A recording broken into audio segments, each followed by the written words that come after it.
O Renato, ele é malandro, ele fica reclamando de que não tem tempo para treinar a equipe. E realmente não há tempo para treinar a equipe, principalmente seus titulares.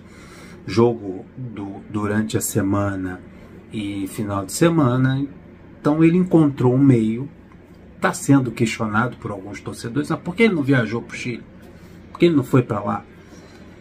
Ele precisa poupar os jogadores, ele precisa poupar o time titular e ele está focado no jogo contra o Botafogo, ele está focado no Campeonato Brasileiro. E na Sul-Americana, dependendo do Fluminense avançando, se chegar umas oitavas de finais, aí vai ser dado o devido valor à competição. Mas é uma oportunidade que ele criou de ter aí umas 2 semanas treinando a equipe principal aqui no Rio de Janeiro, sem precisar de uma viagem longa para o Chile. Mandou o Alexandre lá, o auxiliar dele, vai comandar os garotos. É a chance que os garotos têm para mostrar para o Renato, para o auxiliar do Renato, que é basicamente a mesma coisa, trabalham muito tempo juntos.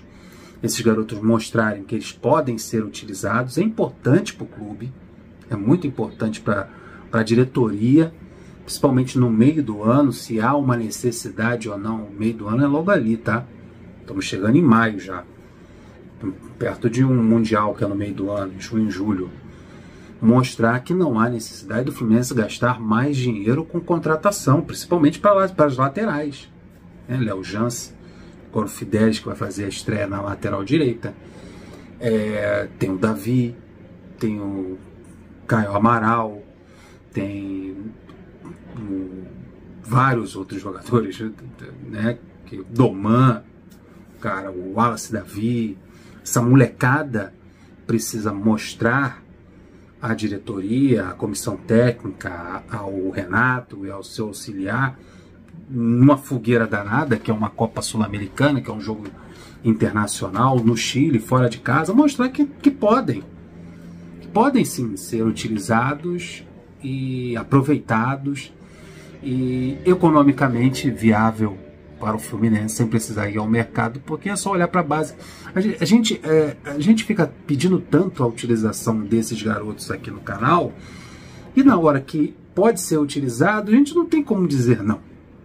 É uma oportunidade para eles, para o trabalho deles, e é uma oportunidade da gente ver o poder e a capacidade que a base do Fluminense tem de fazer, de jovens valores, e até no futuro lucrar com esses atletas. No momento de fogueira, o André foi lançado.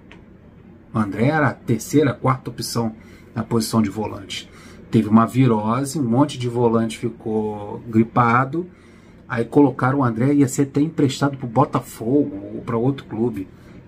O André não iria nem ficar no Fluminense, mas não há necessidade de colocar o André no profissional. O André não saiu mais. Mesma coisa o Martinelli, tá aí titular até hoje. Molecada vindo da base. Ao quanto custou, por quanto o André foi comprado. A maior venda da história do clube. Luiz Henrique, quando foi lançado, foi mal vendido, mas né, os garotos da base.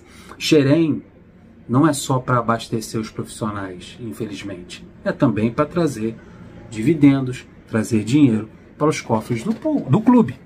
Então é uma oportunidade para esses garotos. E eu estava olhando aqui a molecada que está lá no Chile para jogar na quarta-feira. Não é a base do time titular que vai entrar em campo. É mais para observar mesmo os moleques. Porque a gente vendo aqui a provável escalação baseado no jogo contra o São José, cara, é mais ou menos aquilo ali. As novidades, como eu falei no vídeo anterior, é só nas laterais. Vitor Eudes no gol, o Fidelis fazendo a estreia dele na lateral direita.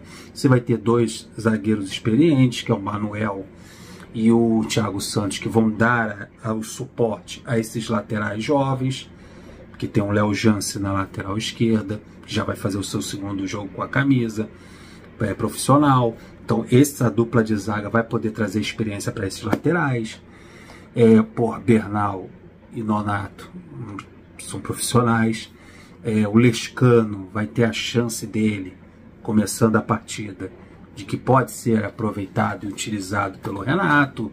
Não só o Lima, não só o Ares nessa função. O Lescano, que veio do futebol paraguaio com uma esperança de ser um substituto do Ganso, tem que mostrar o valor dele. E essa é a chance, essa é a oportunidade. Só tem ele ali para armar o jogo no meio de campo. É a chance de ouro contra a União Espanhola. E o ataque é o mesmo, cara. É o mesmo do jogo contra o São José. Porra. É o Keno, dispensa comentários. O Everaldo, centroavante, experientíssimo. E o Kevin Serna, que todo jogo entra no segundo tempo. Então, o time titular é um time em condições de bater de frente com a União Espanhola. Pelo amor de Deus, mesmo jogando fora de casa. E as opções de banco, aí nas opções de banco fica um pouquinho mais restrito, mas a gente tem ali para entrar no segundo tempo, tem o La Vega, que é um jogador que foi contratado, titular da seleção de base do Uruguai na ponta esquerda, precisa mostrar que tem condições de ajudar também, foi contratado para isso, é um futuro promissor na carreira. O Paulo Baia, que também foi contratado, veio do Goiás, é um jogador que joga aberto pelo lado direito, também vai poder mostrar que foi uma boa contratação, entrando no segundo tempo para esse jogo. Outra opção interessante de banco de reserva, que pode ser utilizado no segundo tempo, na necessidade de um zagueiro, o Davi, que teve seu contrato renovado recentemente, que também atuou no Campeonato Carioca como titular, pode ter sua chance nessa partida no segundo tempo. O volante, o Wallace Davi, que chamou a atenção do Mano Menezes, que chamou a atenção do Marcão, chamou a atenção até do Fernando Diniz. É um cara que tem 17 anos, o Wallace Davi tem 17 anos, fez 18 esse ano. Porra, o camarada tá sendo relacionado quase todos os jogos. É um volante alto, é um cara bom de marcação, tem um bom toque de bola. Jogou no Campeonato Carioca desse ano e mostrou valor. E não é à toa que ele está aí. Quase todo jogo o Wallace Davi está sendo relacionado. É uma opção para entrar no segundo tempo também. Como o Doman, como o Kelvin, que é um atacante de lado. Essas são as opções mais restritas para o segundo tempo para esse jogo. Não são alterações que vão mudar o nível do time titular, que podem vir a acrescentar grande coisa, mas são oportunidades dadas aos garotos, e eu espero que eles aproveitem nesse jogo. E o Renato tem uma grande chance de ter 2 semanas, né, uma semana livre, um meio de semana livre, sem necessidade dele viajar com esse grupo de garotos, ficar aqui no Rio de Janeiro, treinar a equipe titular, treinar melhor essa equipe titular para encarar o Botafogo e fazer um campeonato brasileiro bom. Essa foi a oportunidade que ele criou com essa maratona de quarta e domingo, de ter um grupo mais perto e qualificar cada vez mais o time titular do Fluminense. Foi essa oportunidade. E os jogos, porra, tem esse jogo com a União Espanhola, depois tem o Botafogo, depois tem o Sport também no Rio de Janeiro. É a sequência que ele tem pela frente e essa oportunidade de trabalhar melhor o grupo, né? Depois do jogo contra o Botafogo, tem o quê? Copa do Brasil no Maracanã. Tem uma Aparecidense depois do jogo contra o Botafogo no meio de semana. Que também não há necessidade de mais uma viagem longa. E depois do jogo na Copa do Brasil, tem o Sport também no Maracanã. Então o Fluminense vai ter uma sequência de 3 jogos no Rio de Janeiro. Botafogo no Engenhão, Aparecidense no Maracanã e depois o Sport novamente no Maracanã. É essa oportunidade que o Renato quer, ele criou, não viajando para o Chile, de preparar melhor a equipe no Campeonato Brasileiro, que é o foco dele. Tá ok? Então vamos lá. É uma boa notícia. O Riquelme que operou o joelho, o Isaac ainda não, mas o Riquelme está bem adiantado na recuperação dele. Até postou um vídeo no seu Instagram, nas suas redes sociais, dele já trabalhando no campo, tocando na bola, se movimentando, se deslocando. Então o Riquelme já faz alguns trabalhos no campo, está muito próximo de retornar aos treinos com um grupo. Isso é uma ótima notícia. Ele deve estar agoniado, ele deve estar... Pô, tá vendo a molecada ganhando chance, a molecada entrando nos jogos, Ele poderia estar aí disputando a titularidade nos lados do campo. Ele que tem um futuro enorme pela frente, fez um baita de um campeonato carioca.